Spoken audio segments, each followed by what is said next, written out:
Have you ever planned every detail of your future with someone, only to realize you were never truly part of their plans? This is not just a love story. It's a story of silence, secrets, and a woman who dared to look truth in the eye, even when it meant standing alone at the altar. Set against the elegance of a traditional Korean wedding, this emotional tale begins not with a celebration, but with a stain. And what follows is a quiet unraveling of everything she thought was real. But sometimes, strength doesn't come from shouting. Sometimes, the most powerful revenge is the one delivered with grace. If you've ever trusted too deeply, waited too patiently, or stayed silent for too long, this story will speak to your heart. Before we begin, take a moment to subscribe and join our growing community who love stories with soul. And please, tell us your first name and where you're watching from in the comments below. I'd love to send you a special greeting in a future video. Let's make this space feel a little more personal, like old friends sharing stories. There are moments in life when silence says more than any scream. For So-yeon, that moment arrived just 3 days before her wedding. The delicate fabric of her white hanbok, meant to symbolize purity, was now stained deep red from a shattered cup of omija tea. It wasn't the spill that shattered her. It was what that ruined dress came to represent. She stared at it, frozen. The tea had soaked into the silk like blood on snow, vivid and irreversible. Her fingers trembled as she reached for the cloth, trying in vain to wipe away the damage. But the stain spread like truth. Once exposed, it refused to be hidden. Outside, the streets of Bukchonhanak village buzzed softly with tourists, laughter echoing in the alleys, vendors calling out beneath fluttering cherry blossoms. But inside her grandmother's hanok, the air was still, and So-yeon could feel something darker than silence. A premonition. That morning had started like a dream. She'd woken early, still wearing the jade ring Min-jae gave her when he proposed. The sunlight spilled through the wooden window panes, golden and gentle. She had smiled, thinking of how lucky she was. A perfect fiancé. A beautiful home waiting. A life meticulously planned, like the wedding seating chart she'd finalized just the night before. But now, the tea stain had no reason. No accident had happened. And yet, she felt it in her bones. Her Iyama rushed in seconds later, gasping. "Aigo! So-yeon, what happened?" I dropped it," she lied, forcing a smile that never reached her eyes. "My hand slipped." Her mother clucked her tongue, already calling the hanbok shop. "We'll get it cleaned. You'll still look perfect on your big day." Perfect. That word again, the same word Min-jae's mother used at the family dinner 2 weeks ago. The same word Min-jae whispered against her hair the night they signed their wedding documents at the registry. And now it rang hollow. Plastic. Cold. Later that evening, as she sat alone in the courtyard, watching the red-stained hanbok flutter on the drying line, memories came flooding in. Not the romantic ones, but the tiny red flags she'd brushed off. The late-night meetings, the sudden business trips, the way he started guarding his phone with the intensity of a spy. The moment he said, "Let's keep our engagement quiet for a while, just for peace at the company." And she'd believed him. She leaned back against the wooden beam, feeling the weight of her own foolishness settle on her chest. It wasn't the ruined hanbok that brought tears to her eyes. It was the gut-deep sense that something she didn't know, something awful, was about to surface. And maybe, deep inside, a part of her already knew. Not even the prettiest hanbok in Seoul could dress up a lie. Kang Min-jae didn't walk, he glided. With each step, he seemed to carry the weight of legacy and the grace of generations of wealth. At 32, he was already CEO of Mirai Beauty, the booming skincare brand that had taken over Southeast Asia, heir to the Kang Group fortune, and the center of every socialite's attention. To outsiders, he was the modern-day prince. Impeccably tailored suits, calm, deep voice, eyes that looked at you like you were the only one in the room. And when he smiled, it was the kind of smile women wrote poems about. To So-yeon, he had once been more than a prince. He was her miracle. They met 2 years ago at a charity gala hosted by his company. She had been there as an interpreter for international guests. He was the keynote speaker. While everyone else bowed in respect to his status, he had looked her in the eyes and said, "You speak beautifully." That was the beginning, or perhaps the illusion. From there, it had been a fairy tale. He'd pursued her, gently but insistently. Expensive dinners in private rooms, unexpected bouquets of white lilies at her doorstep, a handwritten letter on the day he asked her to move into his apartment. And still, he was never warm. Min-jae loved control. Every moment was scheduled, every gesture intentional. Even his affection came in perfectly timed doses, public enough to appear romantic, yet always measured. At first, she had mistaken it for sophistication. Now, she wasn't so sure. His family adored her, or so they claimed, but the glances exchanged between his mother and her own at family meetings always carried a silent disapproval. So-yeon wasn't from the same world. She came from teachers and artists, not investors and dynasties. Her mother bowed deeper than necessary. Her father stayed quiet. But So-yeon, she had loved him blindly. And in return, Min-jae had made her believe she was different, special, except for the times he disappeared. "I'm in Busan for meetings," he would text, or "board dinner, no phones allowed." And she would accept it, because to question him felt like questioning her own worth. Still, some things lingered, like the day she asked him why he had never posted a single photo of them on social media. "Privacy is power, So-yeon, he'd said, stroking her hair. "Let's protect what's ours." Or the moment she playfully asked about his password, and he went cold for an entire evening. And yet, he proposed in the most extravagant way possible. A private rooftop under cherry blossoms, a ring that sparkled like starlight, and a violinist playing their song. She'd cried. He hadn't.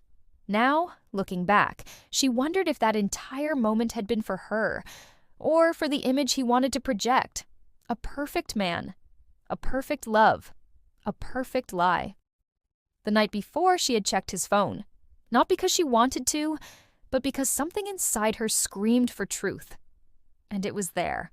One message, a heart emoji, a name she didn't recognize. Jia. She hadn't opened the conversation. Not yet. Because the moment she touched that screen, everything might fall apart. The Hanbok boutique was nestled in a quiet alley near Insadong, known only to old money families and the wives of politicians. It wasn't flashy. It didn't need to be. The elegance of tradition whispered through every creased silk and hand-sewn pearl. So-yeon sat on the raised wooden platform, arms outstretched as the seamstress adjusted the sleeves of her jeogori. The mirror in front of her reflected a vision she barely recognized. Not a bride, but a doll. Polished, pretty, hollow. Her mother chatted animatedly with the boutique owner, praising the intricacy of the embroidery. So-yeon, however, had her thoughts elsewhere. The name, Ji-ah. It had echoed in her mind all morning like an unfinished melody. She hadn't opened the message. She still couldn't. But every hour that passed made it louder in her head. Just as the seamstress leaned in to pin a delicate silver charm onto the ribbon at her waist, two assistants entered the room, whispering behind their hands. "She's stunning," one murmured, "but I still feel bad for her." "What do you mean?" the other replied. "You didn't hear? CEO Kang. Apparently he's been seeing someone else, one of the interns at his company. Poor girl doesn't even know she's the side character in someone else's love story." So-yeon's body stiffened, her breath caught in her throat. "They say he's still going through with the wedding," the first voice continued. "It's not love, it's image, prestige. That's what chaebol marriages are anyway." "Shh, she might hear you." Too late. The pin pricked her side, but So-yeon didn't even flinch. Her reflection blurred as moisture welled in her eyes, but she blinked it away. She could not cry here. Not now. The seamstress smiled at her. "Everything okay, Agassi?" So-yeon nodded, voice barely audible. "Just a little dizzy." They stepped away to give her space, and she sat there alone in the fitting room, surrounded by centuries of tradition and expectation, all crashing down like glass. Could it be true? Was this how everyone saw her now? A character in a rich man's story, valuable only for her silence, her beauty, her ability to endure? The assistants hadn't even realized she was the bride. The humiliation burned deeper than the suspicion. It was one thing to be betrayed in private, but this was public. This was being pitied. She stood, pulling the ribbon from her waist, the charm clinking softly as it hit the floor. "Iyama," she called gently, "I need some air." Her mother barely looked up from her conversation. "Don't go far. The photographer will be here soon." So-yeon slipped out. her breath shaky as she descended the stone steps into the spring sunlight. In her phone, the unopened message still waited. G-ah. Just one click and everything might change. But instead, she opened her camera, turned it to selfie mode, and looked at herself. Not as a bride, not as someone's fiancé, just a woman. A woman who was slowly realizing that love built on secrets was nothing more than a prison in disguise. The rain in Gangnam that night was gentle, the kind that turned the city lights into watercolor. So-yeon sat by the window of Min-jae's penthouse, sipping barley tea, trying to quiet the ache in her chest. Min-jae had texted hours ago. Dinner meeting with the Japan team? Might be late. Don't wait up. She had read it twice. Then again. And still, something didn't sit right. The apartment was cold, not in temperature, but in presence. Everything about his home was curated. Minimalist furniture, black and white art, the faint smell of eucalyptus diffused by an expensive machine. And yet, nowhere was there a trace of her. No photo, no book, no sign of the woman who was supposed to marry him in 3 days. As the clock ticked past midnight, her eyes wandered toward his briefcase, left carelessly by the door. That alone was unusual. Min-jae was precise. He never left anything carelessly. Her hand hovered above the bag, then withdrew. She stood, paced, sat again. The silence screamed. Finally, with trembling fingers, she picked up his phone from the table. The screen lit up. He never changed his password. It was her birthday. Wo 728. The phone unlocked. Guilt pricked her spine like a needle. But it was too late to stop. Her thumb moved on instinct, opening his message app. And there it was. Yu-jia. Her heart thudded. The name hit like a thunderclap. Familiar now. She clicked the chat. The thread was short, but it didn't need to be long. Can't stop thinking about last night. Room 804 felt like a dream. Let's go again this weekend. A photo. Blurry. A woman's bare shoulder against white sheets. Another message. Wish you were here now. Oppa. So-yeon dropped the phone. It thudded softly on the velvet couch. Room 804, a hotel, a bed, a woman, and none of it included her. Her mind spiraled, but her face remained frozen. No tears? Not yet. Not here. She stood and walked to the mirror.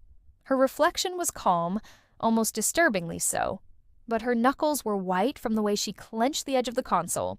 The worst part wasn't the betrayal. It was the feeling that everything she had ignored, every tiny moment she had doubted herself, had been real all along. The late nights, the sudden showers when he came home, the change in his scent. All of it. She wasn't crazy. She was right. The realization didn't bring comfort.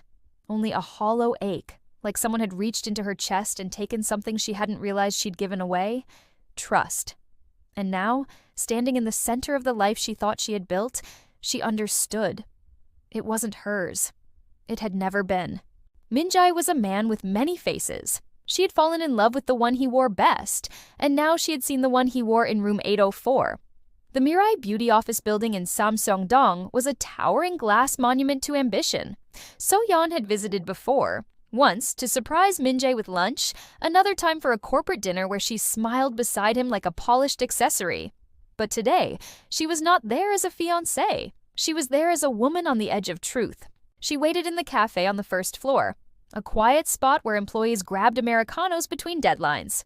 She chose a seat by the window, heart pounding like a drum under her coat. Her eyes scanned every woman in a Mirai blazer that passed. And then, she saw her. Yu-jia. She couldn't have been more than 24. Petite, delicate, with long chestnut hair tied in a soft ponytail. Her bangs brushed just above her lashes. She wore minimal makeup, her skin glowing in that effortless, youthful way. She laughed at something her colleague said, covering her mouth with both hands, a gesture almost childlike in its innocence. And in that moment, So-yeon felt something unexpected. Pity. This wasn't a seductress. This wasn't a threat. This was a girl who had no idea. She watched as Gia ordered a banana latte, then turned to find a seat, and their eyes met. Just for a second. Gia smiled, a polite, unaware curve of her lips, then looked away. She didn't recognize her. Of course not. Why would she? To Gia, So-yeon was a stranger. To So-yeon, Jia was the girl who had unknowingly stepped into the center of her heartbreak. Her hands trembled under the table. She sipped her tea, tried to steady her breathing. Her phone buzzed. A message from Min-jae. "Finished early? Want to meet for dinner?" She stared at it, didn't answer, because now she was watching the girl he had kissed, maybe even held the night before. Watching how she tucked her hair behind her ear, how she waved goodbye to a coworker, how she paused by the mirror near the exit to fix the corner of her lip tint. Everything about Jia screamed innocence. Not the fake kind, the real kind. The kind that gets devoured in the world Min-jae lives in. As she walked past So-yeon's table, she dropped something, a small notepad, worn from use. So-yeon picked it up before Jia could notice. Inside a page was open, a list titled, "Things to Learn at Mirai." Don't speak too loudly in meetings. Remember Mr. Kang likes his coffee black. Never be late, even by 1 minute. Compliment his tie. He notices details. Don't look at him too long. He doesn't like it. So-yeon closed the notebook slowly. This wasn't a seduction. This was survival. Jia had been carefully studying Min-jae, not as a lover, but as someone trying to stay afloat in a powerful man's orbit. She was trying to impress, to do well, to not get crushed. So-yeon's stomach turned, not in jealousy, but in the cold realization that they were both pawns in the same game, just wearing different roles. As Jia exited the cafe, So-yeon looked at her reflection in the window. Her engagement ring gleamed under the soft cafe light. But her eyes had changed. She no longer saw Jia as the other woman. Now she saw her as a mirror. Some people scream when they're betrayed. Others run, break things, demand answers. Han So-yeon did none of that. Instead, she smiled. At the dinner table that night, across from Min-jae, she smiled as he talked about the upcoming merger in Osaka, his voice low and calm, fingers brushing hers like everything was still perfect. She listened, nodded, even poured him another glass of wine, because she had learned something. In Min-jae's world, the person who stays calm holds the power. "Do you like the hanbok design we picked?" he asked, his eyes not quite meeting hers. "It's beautiful," she said, "but the white one got stained." "Oh?" He blinked. "How?" "Tea," she replied, taking a sip of her own. "Red? Almost symbolic, don't you think?" Min-jae gave a half smile, distracted. "We'll just get another." She tilted her head. "Some things can't be replaced." There was a flicker in his gaze, a crack in the mask, gone just as quickly as it came.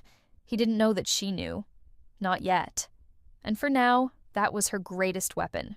In the days that followed, So-yeon became an actress in her own life. She rehearsed her lines, smiled in the right places, nodded during conversations with his mother about floral arrangements and wedding favors. Inside, she was crumbling. At night, she lay awake in Min-jae's bed, the sheets pristine, the space between them cold. She watched the ceiling, counted breaths, listened to the hum of his phone charging, wondering if another message would come. If Jia would text him sweet dreams, if he'd respond before falling asleep beside his fiancé. One evening, while Min-jae showered, she sat at his desk. Among the neat rows of leather-bound notebooks and expensive pens, there was a drawer left slightly ajar. Inside, she found a printed email confirmation. Room 804, Seoul Ritz, reserved under a different name. The date, 1 day after his business trip. Proof, not just digital, real, on paper. She folded it and placed it back. Still, she said nothing. Why? Because now she understood. Confronting him would end the game too soon, and she needed time, not to punish, not to beg, but to choose how she would rewrite her ending. Every interaction now felt like a scene in a play. At the wedding boutique, she posed for final fitting photos, holding her bouquet with poise. At family dinners, she clinked glasses with future in-laws, nodding when they called her lucky. And when Min-jae kissed her temple and whispered, "Almost there," she smiled back and said, "Yes, almost." But in her mind, a plan was forming, a story more powerful than any scream. She wouldn't break, she would build. And when the curtain finally fell, she would not be the one left in the dark. There is something haunting about watching someone who doesn't know they've broken you. Yu Jia became a ghost in So-yeon's world. Not a malicious one, but ever-present. Everywhere So-yeon turned, there she was. Her voice in a hallway, Her laugh in an elevator, her name in passing. It wasn't intentional. Gia didn't know she was being followed. But So-yeon watched her, quietly, carefully. At first it was just coincidence. She would see Gia near the cafe in front of Mirai Tower, walking with another intern, clutching her cheap canvas tote. Gia never looked rushed, but there was always tension in her shoulders, the posture of someone trying to prove herself. One afternoon, So-yeon followed her into a bookstore near Hongdae. Gia browsed the romance section, her fingers lingering over a book titled Things We Don't Say. She bought it, smiling faintly as she walked out. So-yeon followed from a distance, trying to understand. What did Min-jae see in her? Was it youth, freshness, simplicity? Or was it that Gia didn't yet know what he was capable of? That evening, So-yeon returned home and looked through her own bookshelf. Dozens of psychology books, memoirs, literature, nothing frivolous, nothing light. When had she stopped believing in love stories? Maybe the day she started believing in men like Kang Min-jae. The next time she saw Gia was at Mirai's company charity event. Min-jae had invited So-yeon, as usual, to keep up appearances. She wore a navy dress and diamond earrings his mother had chosen. Gia was working the registration table. Their eyes met again. This time, Gia paused. "Ms. Han?" she asked, uncertain. So-yeon smiled politely. "Yes?" "I remember seeing you at the company gala last year. You're Mr. Kang's fiancé?" So-yeon replied calmly. The word dropped between them like glass on marble. Gia's eyes widened, just for a second, then abuo, deep, formal, fearful. So-yeon looked into her face, not searching for guilt but for truth, and what she saw was confusion. Panic. A girl realizing the puzzle she thought she was building had a missing piece. So-yeon didn't accuse, didn't hint, just placed her name on the list, took her name tag, and walked away. But something had shifted. Later that night, as So-yeon watched from the balcony, Gia stood in a far corner of the ballroom, looking around nervously, phone in hand. She wasn't texting, just staring, waiting. Min-jae never approached her. Not once. And in that, So-yeon saw the full cruelty of it. He wasn't protecting Gia. He was hiding her, using her, just as he had used So-yeon's silence. But something else stirred in her chest. Not rage, not even jealousy, a fierce, unexpected urge to protect. Because Gia wasn't the villain in this story. She was the next in line to be destroyed. In the world of chaebol families, dinners aren't just meals, they are performances. Every bite, every smile, every silence carries meaning. That Saturday, So-yeon found herself seated at a long lacquered table in a private room at a traditional Korean restaurant in Cheongdam. The Kang family had arranged a formal gathering between both sides, the final seal before the wedding. Min-jae's parents sat at the head, dignified and immaculately dressed. Her own parents, modest and respectful, tried to fit into a world that clearly wasn't built for them. So-yeon sat between them all, a bridge no one truly crossed. Min-jae held her hand under the table, his touch warm, performative. "Smile," he whispered. "They're watching." She did, even though her heart beat like a warning drum in her chest. Halfway through the second course, abalone porridge served in delicate brass bowls, the door to the private room opened. "Apologies," said the hostess. "There's been a delivery error. One of our interns came to clarify the order." So-yeon looked up. It was Ji-ah, in a restaurant apron, holding a notepad, hair pulled into a tight bun. The room froze for a heartbeat. Ji-ah froze too. Her eyes met So-yeon's. The air thickened. Min-jae coughed sharply, standing. "We're in a private room." Ji-ah bowed deeply. "Apologies, sir. I'll leave." But as she turned, So-yeon spoke. "It's all right. Mistakes happen." Everyone turned to her. Min-jae's eyes narrowed. So-yeon smiled gently. "Please, just make sure the kitchen knows about the seafood allergy at the end of the table," she added, nodding toward her father. Gia blinked, processing. "Yes, of course. I'll inform them right away."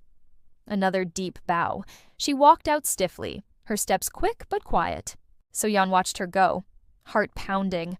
Min-jae didn't speak, but his jaw tightened. Later, as the guests moved to the tea room, he pulled So-yeon aside. "You knew her," he said. Not a question, a statement. "I met her at your company gala," she replied, her tone soft. "She's charming." He stared at her, calculating, suspicious. Don't play games, So-yeon. She met his gaze. Why would I do that? His silence answered for him. As he turned away, she looked over her shoulder and saw Gia outside, behind the wooden screen, standing very still. Their eyes met again. No one spoke. But in that glance, a silent pact was born. 2 women, 1 truth, and a house built on secrets, just waiting to fall. The night air in Seoul was unusually warm for spring. The windows of Min-jae's apartment were open, and the faint hum of city life drifted in like background music. Distant horns, footsteps, a child's laughter. Inside, silence. So-yeon stood in the kitchen, washing teacups that hadn't been used. Her hands moved automatically, scrubbing porcelain while her thoughts twisted and nodded. Min-jae sat on the couch, flipping through a business magazine. He wasn't reading. He hadn't spoken a word since they returned from the family dinner. Not about Gia, not about her unexpected appearance, not about the look So-yeon had given him. He had said nothing. She dried the last cup and placed it on the shelf. Turned. Watched him. He looked calm. Too calm. Do you love me, Min-jae? She asked softly. He looked up, startled. What? Do you love me? She repeated. He closed the magazine slowly. Of course I do. Why would you ask that? She walked over, sat beside him, close but not touching. I just wonder sometimes, she said. You're always so composed. Even when you kiss me, even when we're alone, it feels like you're performing. He chuckled. So-yeon, don't overthink. I'm not, she said. I'm just asking. He leaned back, one arm draped over the back of the couch. We've been through so much together. Isn't that proof enough? But you've never said it. What? You've never said you love me. He hesitated. She saw it, that flash of calculation behind his eyes, that half second where the truth trembled on the edge of his lips. But it never came. Instead, he smiled, leaned in, and kissed her forehead. You worry too much. She nodded, but inside, something snapped. Not in rage, not in sorrow, in clarity. Because the lie wasn't in what he did, it was in what he didn't do. That night, while Min-jae showered, she opened her journal and wrote for the first time in weeks. If he had confessed, I might have forgiven. If he had cried, I might have stayed.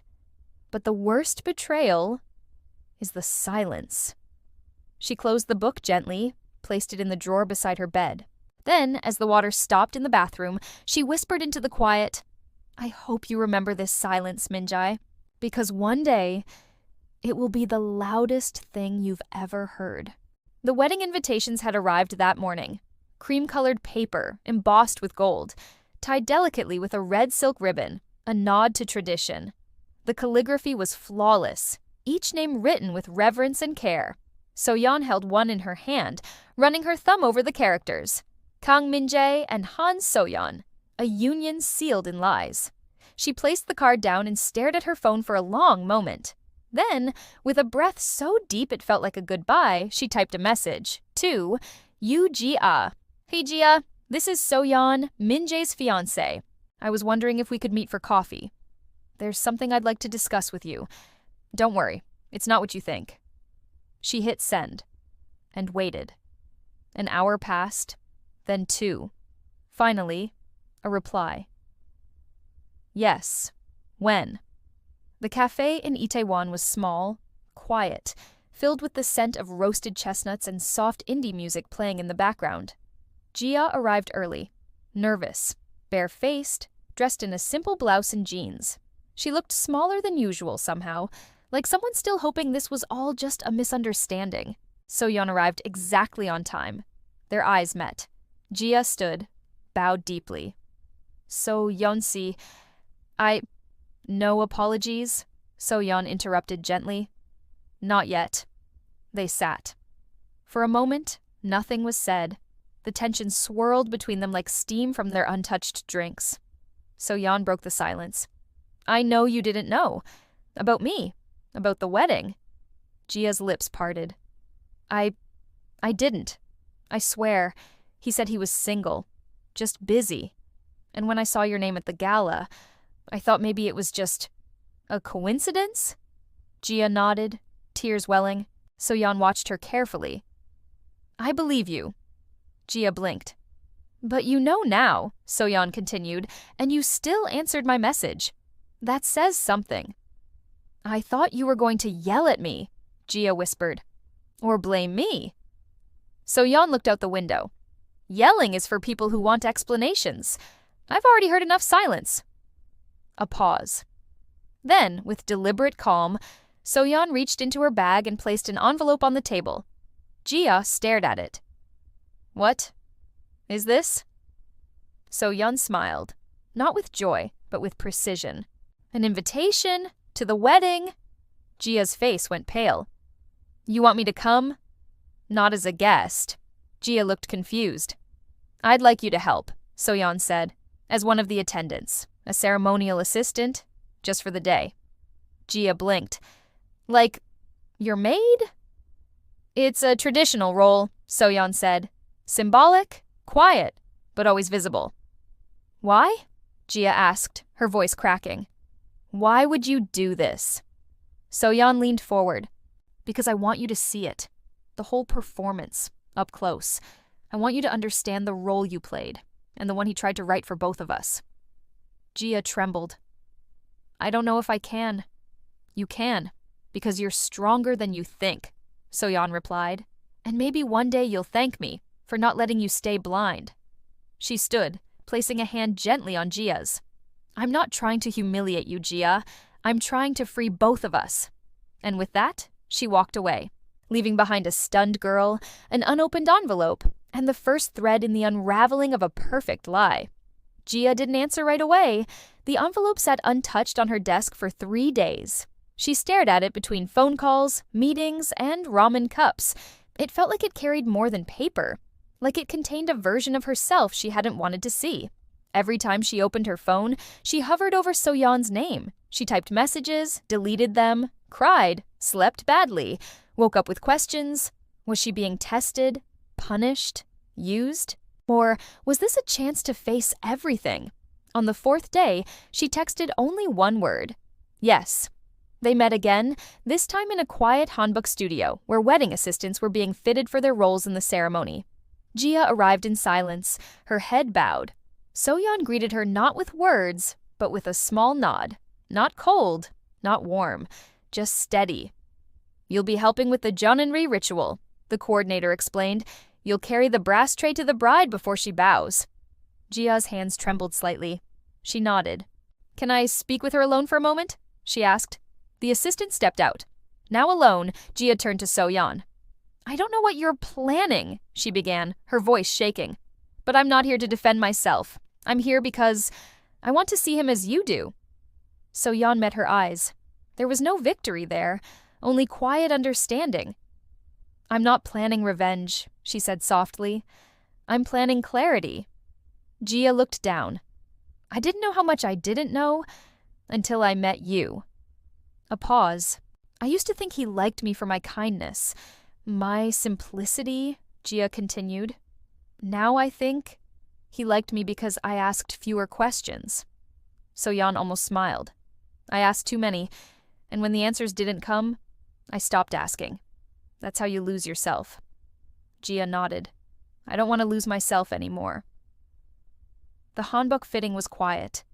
Gia stood on the platform, the soft lavender robes flowing around her like waves. She looked at herself in the mirror. Not as an intern, not as a mistress, but as someone becoming something else. A witness. Later, as they walked side by side down the stone path from the studio, Gia hesitated. "So-yeon-si." "Yes? I don't deserve forgiveness." So-yeon stopped, looked at her. "This isn't about forgiveness," she said. "It's about sight. You see now, that's enough." Gia's eyes shimmered, but she didn't cry. Instead, she bowed. Deep, formal, and full of something new. Respect. The rehearsal took place in a private hanok surrounded by bamboo and silence. The wedding planner called it a space for harmony. But there was no harmony here, only tension veiled in tradition. So-yeon arrived first. Her hanbok was ivory with gold-threaded cranes flying across the skirt, symbols of longevity. Ironic, she thought. What was supposed to last forever had already begun to rot. Min-jae arrived shortly after, followed by his parents. He kissed So-yeon's cheek, performed affection like a seasoned actor. "You look stunning," he whispered. She smiled. "So do you." Behind her words, nothing but calculation. Then Gia entered, dressed in soft lavender, her eyes downcast, steps measured. The assistant greeted her as if she were any other ceremonial helper. No one suspected, no one knew, except So-yeon and Min-jae. His eyes froze when he saw her, just for a second. Then his expression reset, polite, controlled, cold. Gia bowed deeply. "Han So-yeon-nim," she said with perfect formality. So-yeon returned the gesture. "Thank you for being here." The planner clapped his hands. "Shall we begin?" The ceremony was rehearsed with perfect choreography. Min-jae and So-yeon were instructed to sit on embroidered cushions. Ji-ah would carry the tray of jujube tea between them. The parents would perform the formal boos. The couple would exchange respectful glances, symbolic sips, and scripted vows. It was all performance, every movement, every word, rehearsed. And yet, every step felt like walking on ice. As Gia approached with the tray, her hands barely shaking, So-yeon saw it, the twitch in Min-jae's jaw. He recognized her, and now he had to act as if she didn't exist. "Hold your gaze steady," the planner reminded So-yeon. She did, but not on Min-jae, on Gia. For a moment the air felt electric, charged with everything they were all pretending not to feel. After the rehearsal, as the guests dispersed, Min-jae pulled So-yeon aside beneath the cherry blossom tree. "That girl," he said. "The assistant. Where did you find her?" She tilted her head, feigning innocence. "From a recommendation list." His eyes darkened. "So-yeon, don't play with fire." She stepped closer, her voice a whisper. "Why? Are you afraid she might recognize you?" Silence. Then, a soft laugh from him, cold and forced. "You've changed," she smiled. "No, I've simply removed the blindfold." He stepped back. "I hope you know what you're doing." "I do," she said. "For the first time, I really do." Gia watched them from a distance, standing beneath the paper lanterns. She didn't move, didn't blink. She was no longer just the mistress. She was now a symbol of what Min-jae hid, of what So-yeon was about to expose. The wedding was tomorrow, and nothing would ever be the same again. The night before the wedding was never meant to feel like mourning. But for So-yeon, it did. The hanok was quiet, bathed in the amber glow of lanterns.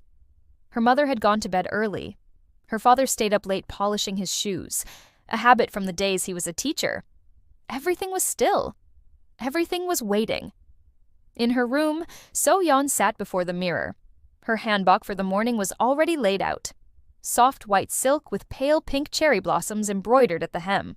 It looked delicate, pure, a lie. She looked at herself.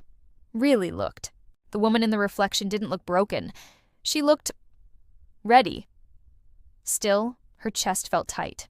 Her hands, cold. Her heart, full of echoes. So she opened her journal and wrote, "To the girl I used to be, you loved purely, you trusted too easily, you mistook control for protection, you thought silence meant strength."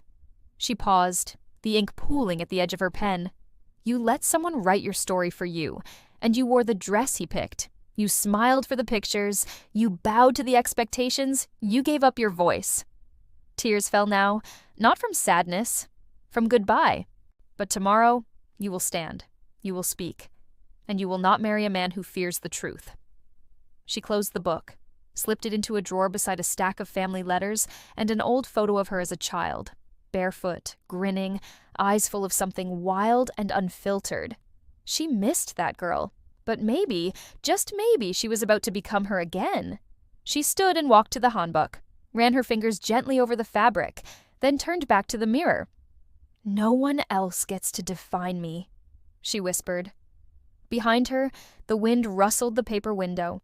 Outside, a new day waited. just a breath away, and So-yeon, for the first time in months, felt something close to peace. Because tomorrow wouldn't be about vows. It would be about truth. And she was ready. The wedding began just as the morning sun kissed the tiled roofs of the hanok. Guests arrived in silence, dressed in hanboks of every color: silk blues, forest greens, crimson reds. The courtyard was a tapestry of tradition and elegance. Cameras flashed discreetamente. Whispered compliments danced in the air like falling petals. So-yeon stood behind the paper screen, her breath steady, her hands folded over her stomach. She could hear the music start, the soft beat of the janggu drum, the hum of the daegum flute. Outside, Min-jae waited at the altar with the poise of a prince. Perfect posture, controlled smile. The press captured his every move. Heir to a dynasty, ready to take a wife. The MC announced the bride's entrance. The doors opened, and So-yeon stepped out. A collective hush swept over the courtyard. She was breathtaking. The white hanbok shimmered under the sunlight, the cherry blossoms embroidered across her skirt glowing like pale fire. Her hair was styled in a classic bun, adorned with a gold binyeo, her grandmother's, worn only once before. She walked slowly, gracefully, not like a bride floating on dreams, but like a queen walking to a throne she might burn. Behind her, Gia followed, dressed in lavender, face pale but eyes steady, carrying the ceremonial tray with the jujube tea, each step a silent act of penance. No one recognized her, except one man. Min-jae's eyes flickered, his lips twitched, but he said nothing. The ceremony began. They bowed to each other, deep, formal, traditional. The MC narrated the meaning of each gesture: harmony, respect, unity. So-yeon listened, but her thoughts were elsewhere. As she sipped the tea from the golden cup, her eyes didn't meet Min-jae's. They met Gia's. And in that moment, the entire atmosphere shifted. A silent message passed between them, one of solidarity, of unfinished reckoning. So-yeon turned to the guests. Her voice, when it came, was soft. "Before we proceed," she said, "I'd like to say a few words." Whispers rippled across the crowd. Min-jae stiffened. "So, Yona," he murmured, "this isn't part of—" But she raised a hand. He fell silent. She turned to face everyone. "I've been told weddings are a celebration of truth," she said, "of union, of honesty, of love. But what happens when the truth is hidden? When love is staged and unity is just a script?" Gasps. Murmurs. Min-jae paled. Gia froze behind her, the tray trembling slightly in her hands. So-yeon smiled gently. "I didn't come here today to marry a man," she said. "I came to confront a story." She turned to Min-jae. "Would you like to tell it? Or shall I?" He said nothing. Could say nothing. The silence stretched. Then So-yeon stepped away from the altar. Her voice, now firm, carried through the courtyard like a temple bell. "There will be no wedding today." The guests erupted into shock. So-yeon didn't flinch. She bowed once, low, respectful, powerful. "To my family, I'm sorry for the surprise, but I will not spend my life silenced for the sake of appearances." She turned to Gia. "Thank you," she whispered, then walked toward the exit. Not rushed, not ashamed, but whole. The world felt like it paused for a breath. So-yeon stood at the edge of the altar, facing dozens of faces, some confused, others horrified, a few visibly thrilled by the scandal unfolding before them. The wind rustled the cherry blossoms overhead, and a single petal landed on her shoulder. She didn't brush it away. Min-jae stepped toward her. "So-yeon, let's speak in private." "No," she replied, voice clear. "Let's speak here." He lowered his voice. "You're making a mistake." She raised hers. "I already did." A hush fell over the courtyard again. So-yeon turned fully to the guests. "My name is Han So-yeon. I was supposed to become Kang Min-jae's wife today. I was supposed to smile through a carefully curated ceremony and enter a life that looked perfect from the outside." She paused, looked directly at Min-jae. "But that life was a lie, and I can no longer be the woman who pretends." Murmurs rose among the guests. Min-jae's mother looked as if she might faint. His father's jaw clenched. So-yeon stepped closer to the ceremonial table. Her hands no longer trembled. I was loyal, she said. I was silent. I was respectful. I believed that patience and love would win. Then she looked at Gia. And then I met the truth. Gia bowed her head, shame radiating from her posture, but not weakness. She stood tall, despite the weight. So-yeon reached into her handbook and pulled out a folded sheet of paper. These are messages between my fiancé and another woman. Reservations, photographs. Evidence that the man beside me was not who he claimed to be. Gasps echoed like thunder. Min-jae moved to stop her, but she stepped back, eyes locked onto his. You lied, she said. To me, to her, to everyone. But most of all, you lied to yourself, believing you could build a life on power and charm alone. He didn't speak. Couldn't. She turned back to the crowd. I didn't come here to shame anyone. I came here to stop pretending, because women like me, we are raised to endure, to smile, to preserve face, but not today. She bowed deeply to her parents, her elders, the guests, and then to herself, a symbolic reverence. The entire courtyard watched in stunned silence. She straightened, voice softer now. Today, I walk away not as a runaway bride, but as a woman who chose truth. The MC tried to step in, stammering for control. So-yeon raised a hand again. One more thing, she said. She turned to Gia. Come forward. Gia hesitated, then stepped beside her. She was never my enemy, So-yeon said. She was just another woman caught in a web he designed. Together, they walked down the aisle, not bride and maid, but two women side by side, rejecting the roles they were given. As they passed the stunned crowd, So-yeon whispered, Let them talk. And Gia replied, Let them see. They exited into the spring sun, leaving behind gasps, whispers, and a man who, for the first time, looked truly alone. Silence lingered long after So-yeon and Gia had left the courtyard. It was the kind of silence that follows thunder. Stunned, awkward, echoing. Min-jae stood frozen at the altar, the gold embroidery of his ceremonial robe suddenly heavy. His father turned to him, furious. His mother clutched her chest, whispering prayers that couldn't undo what had just happened. The guests didn't know whether to stay or leave.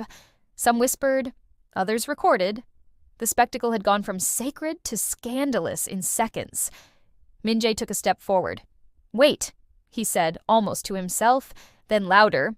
Wait! He rushed after them, pushing past photographers and stunned family friends. Outside, in the quiet alley beside the hanok, So-yeon and Gia walked calmly. Their steps were steady, but inside, So-yeon felt the tremors still crawling under her skin. She hadn't cried. She hadn't broken. She had done what needed to be done. Why did you ask me to be there? Gia asked softly, her voice barely above the breeze. So-yeon stopped. Because I needed him to see your face, she replied. Not hidden, not in secret, in light, because men like him live in shadows, and I wanted to burn them all. Before Gia could respond, Min-jae appeared at the entrance. So-yeon, he called. She turned. Gia stepped back instinctivamente, but So-yeon remained still. He walked toward her quickly, trying to compose his expression, not angry, not apologetic. Controlled, calculated. You didn't have to do that, he said through clenched teeth. We could have handled this privately. She looked at him like he was a stranger. Handled? She echoed. You think this was about damage control? He stepped closer. You've humiliated my family. No, she said. You did. I just stopped covering for you. His eyes flicked to Gia. And you, how dare you stand beside her like some innocent? Gia looked down. So-yeon stepped in front of her. Say it to me, she said. Not to her. Min-jae's facade cracked. I gave you everything, he spat. Status, protection, a future. And all I asked was honesty, she replied. But that was too expensive for you, wasn't it? He stared at her, lips trembling with a retort he couldn't find. Because there was no defense, only truth. Heavy, irreversible truth. So-yeon took a deep breath. I don't need your future, Min-jae. I have my own now. One where I don't beg for love from a man who only knows how to own, not cherish. She turned to Gia. Come on. Together they walked away. Not quickly, not dramatically, but with the quiet dignity of women who had nothing left to prove. Min-jae watched them go, alone for the first time in a very long time. And for once, there was no one left to believe his version of the story. The world didn't collapse. It didn't explode or scream or fall apart when So-yeon walked away from the altar. It just kept going. And that was the strangest part. The city moved. The wind blew. The sun continued to shine. But inside So-yeon, something had shifted forever. She stepped into the back of the hired car that was supposed to take the bride and groom to the reception. Alone. No music, no flowers, no husband. Gia sat beside her, hands folded on her lap. The ride was silent at first. Then So-yeon said, "You can get off wherever you want. You don't owe me anything." Gia looked at her. "I want to stay." So-yeon nodded, and they rode through Seoul like shadows gliding past memories. They passed the cafe where Min-jae had first told her he was different, the bridge where he kissed her forehead and promised to protect her, the boutique where she tried on her first hanbok and imagined a future that never existed. Everything looked the same, but none of it belonged to her anymore. At her family's home, her parents waited in silence. Her mother's eyes were red, not from shame, from pride. Her father said nothing, but when So-yeon entered, he simply opened his arms, and she broke quietly into them. Not from weakness, from relief. Later that night, she returned to her old room, the one with books stacked too high and a window that let in moonlight like a promise. She sat at her desk and took out her journal, turned to the last entry, then added, "Today, I did not get married. Today, I did not bow for someone else's image. Today, I did not cry for someone who never cried for me. Today, I began again." She closed the book, and for the first time in months, she slept. No dreams, no rehearsed speeches, no lies pressing against her chest. Just breath, just silence. But this time, it wasn't the silence of fear. It was the silence of peace. Spring faded gently into early summer. The cherry blossoms had fallen, the hanboks were stored away. The fake smiles had been buried in silence. What remained was her. Han So-yeon. And real life. 2 months had passed since the day she said no.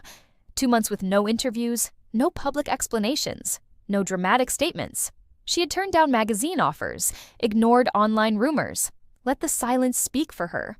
She moved out of Min-jae's apartment and into a small studio in Bukchon, where the wind between the trees spoke louder than the city's judgment. There, among brushes, fabric, and old vases, So-yeon began again. She worked restoring vintage hanboks, piece by piece. Torn silk, faded threads, embroidery that needed a patient hand to come back to life. It was slow, manual, gentle, and somehow healing. One afternoon, while she was repairing the collar of a Joseon-era hanbok, a soft knock came at the door. It was Gia. She carried jujube tea and a cautious smile. "May I come in?" "Of course." They sat on the floor, surrounded by fabric and memories. "I quit my job," Gia said softly. So-yeon looked up. "I'm working with a non-profit now," Gia continued, "helping women who've been through emotional manipulation. I'm still learning, but I feel like I'm finally where I belong." So-yeon smiled, warmly, proudly. "And you?" Gia asked. "I came back to myself," So-yeon replied. "Took a while, but I found the path." Gia hesitated, then pulled an envelope from her bag. "A little invitation," she said. "To my new beginning. I'm organizing an exhibition, stories of women who said, 'No, you should come.'" So-yeon accepted the envelope, nodded once. After Gia left, So-yeon stepped out onto the terrace. The sky was wide, open, brilliant blue. She closed her eyes, took a deep breath, and smiled. Not because someone loved her, not because she won, but because, at last, she was free. Once I wore a hanbok that didn't belong to me. Once I bowed for a man who didn't deserve it. Once I smiled through silence. Now, I walk beneath a sky without strings. I am not a bride. I am not a mistress. I am not a victim. I am mine. If this story moved you, even just a little, Don't forget to like and share it with someone who needs to hear it. We post emotional, unforgettable stories every week, made with heart, just for you. Tell me in the comments, what part of today's story touched you most? I read every message. And if you haven't yet, subscribe and ring the bell so you never miss a moment that could stay with you forever. Thank you for watching and for feeling this story with me.